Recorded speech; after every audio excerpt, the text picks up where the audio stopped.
Texas and Oklahoma are both set to make their move to the SEC. I guess officially July is when they technically become a part of the SEC in time for next football season. You got basketball going on now, baseball, women's softball. They'll still be in the Big 12 for all of that. July is the official date. So next football season marks their official sort of entry into the SEC. And I wanted to take a look and see, of the two, which is better positioned sort of to make that transition to the SEC. Not a record prediction. I think it's just way too early to start to do that. We're sort of still in the middle of transfer portal season. I know the portal is closed for most teams, but you can still go into the portal to get players out. You just can't join the portal unless your coach is left, like Alabama. And, you know, we've got spring practice and spring training, and some players still haven't announced whether they're going to the NFL or coming back for a final season, and then another transfer portal window after the spring games. But anyway, I think we could take a pretty fair look at Texas and Oklahoma, sort of how they've done over the last couple of years, which direction are they trending or headed, the sort of overall makeup of the team, and try to sort of forecast how we think they might fit into the SEC, or at least between Texas and Oklahoma, which of the two may be better positioned to make that move. Let's start with Texas. They clearly are trending in the right direction, winning the Big 12 this past season for the first time in a long, long time, making the college football playoff for the first time. They finished 12-2. 8-1 in the Big 12. Their lone loss, of course, coming to Oklahoma, their lone loss in the Big 12, and then losing in the first round of the playoffs to Washington. So the best season for Texas, since 2009, I guess, when they made the national championship and lost to Alabama. So a really good season for Texas, and more importantly than that, stability at the head coaching position. Sarkisian, been there 3 years now, trending upwards, obviously, each of his seasons there. The recruiting has been really, really well. I think generally speaking, Texas is pretty well transitioned to make the move to the SEC, particularly along the lines of scrimmage. And I think that's where they'll have maybe a little bit of an advantage over Oklahoma, at least initially, heading into the SEC. But they do lose some key pieces off of last year's team that they're going to have to get replaced, regardless of making the move into the SEC or not. They lose 3 of their top pass catchers with A.D. Mitchell, Xavier Worthy, and the tight end, Jatavion Sanders, I believe was his name. They lose Christian Jones on the offensive line, Devontae Sweat and Byron Murphy off the defense. So they've got some pieces that they're going to have to replace, but they got a lot of pieces coming back, and they have recruited well. What Quinn Ewers, I'm assuming at this point he is coming back. Of course, he's free to change his mind at any point and decide to enter the NFL draft, but all signs right now anyway point to Quinn Ewers returning to Texas for another season. What does that mean for Arch Manning? Well, that's maybe another story for another day, a different video. I don't think Arch Manning's transferring. I think he's sort of happy to wait another year if that's what he needs. If that's what he needs to do. But they definitely turned a corner last year under Steve Sarkisian. They won the Big 12, like I mentioned, reached college football playoff for the first time. And they could be, it looks like they're going to get, I mentioned losing the offensive lineman, Christian Jones, I believe is his name, but they're probably going to get 4 of their starting 5 offensive linemen back for 2023. And, lines of scrimmage are important anywhere, obviously, but particularly in the SEC, because, in my opinion anyway, one of the things that separates the SEC as a whole, without pinpointing specific teams, and you can find exceptions to any rule, but generally the SEC tends to be the conference with the best lines of scrimmage. They put the most offensive and defensive linemen into the NFL draft every single year. They tend to recruit higher than a lot of the other schools in the other conferences, particularly along those lines of scrimmage.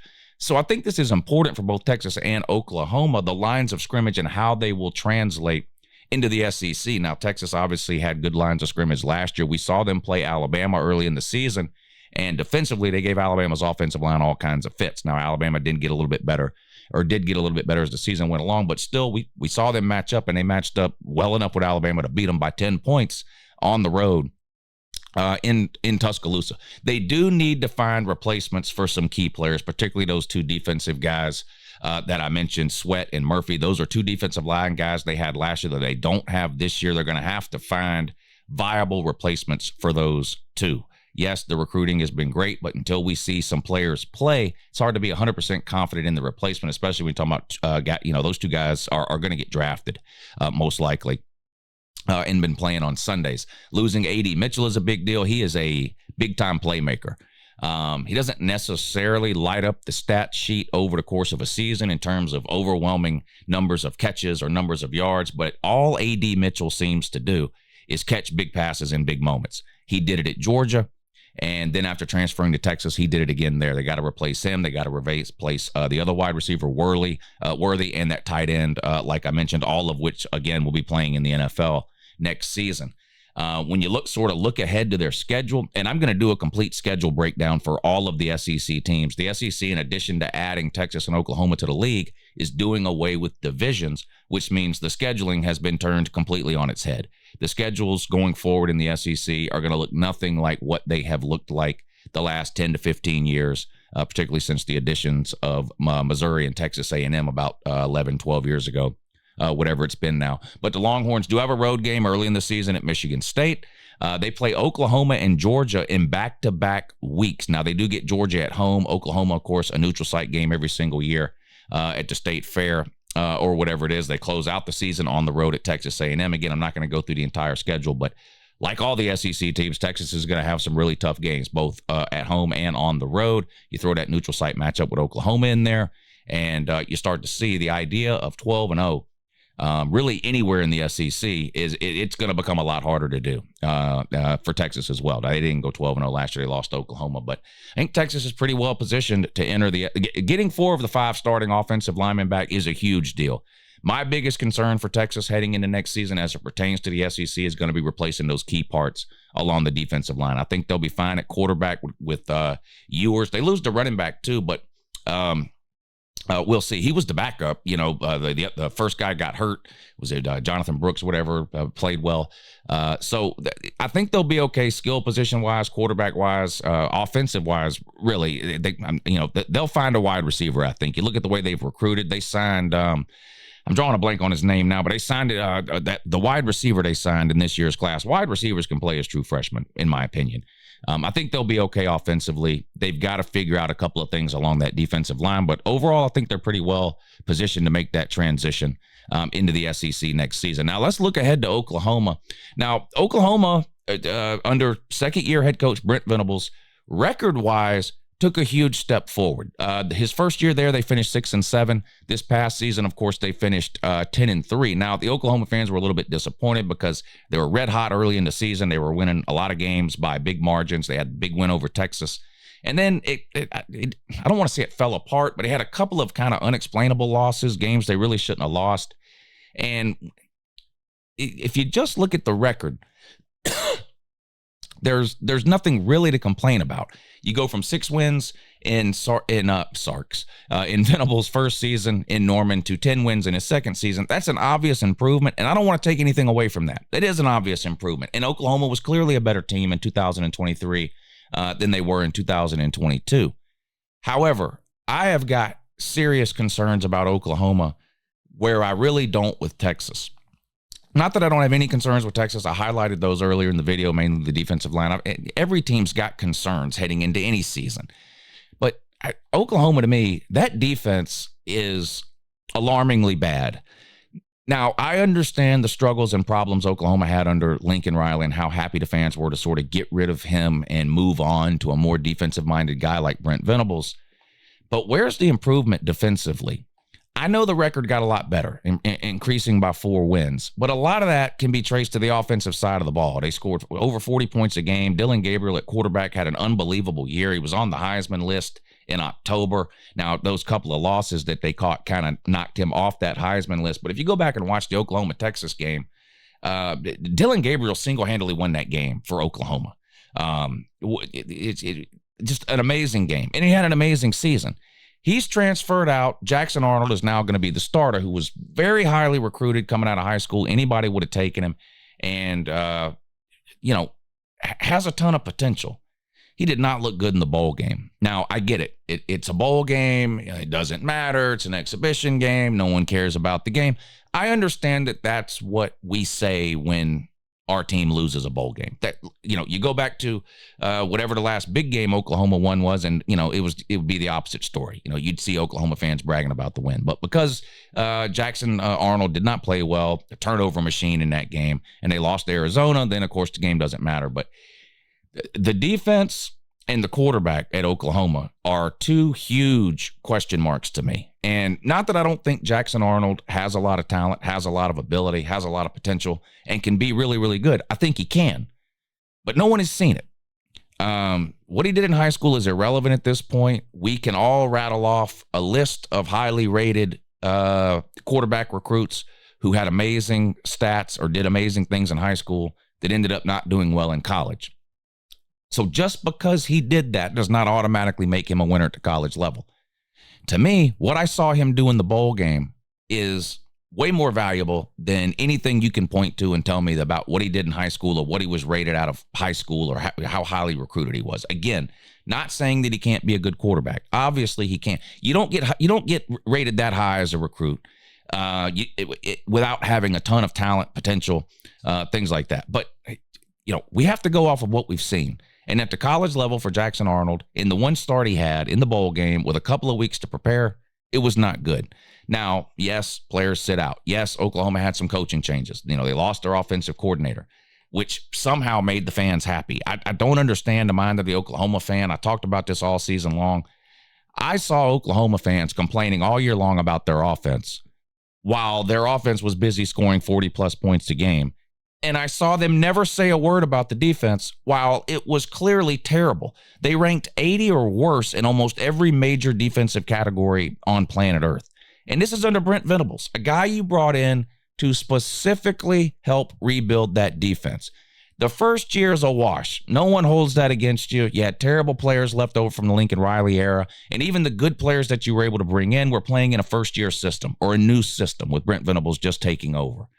But I didn't see any improvement in that defense from year one to year two. And to me, that's concerning. And you can say, well, it's only the second year. But go back and look at the history of a lot of second-year coaches. A lot of second-year coaches, you see huge improvements on the field. And again, I'm torn on this because record-wise, yes, look, 10 wins is a great season. Is it where Oklahoma wants to be? No, the standards and the expectations are clearly a lot higher than that at a place like Oklahoma. But still, the improvement record-wise, I don't want to take away from that because at the end of the day, winning games is what matters. How you look doing it, the final scores of the games. Yeah, as fans, we like to argue and bicker about that kind of stuff during the season, like, you only beat this team by this amount of points or whatever. But, at the end of the day, wins is what gets you where you want to go, generally speaking. Shout out to Florida State, though. Yeah, but if I was an Oklahoma fan, I would be extremely concerned about the defensive side of the ball heading into SEC play. They lose Dylan Gabriel at quarterback. They lose offensive tackle Tyler Guyton. They lose the center.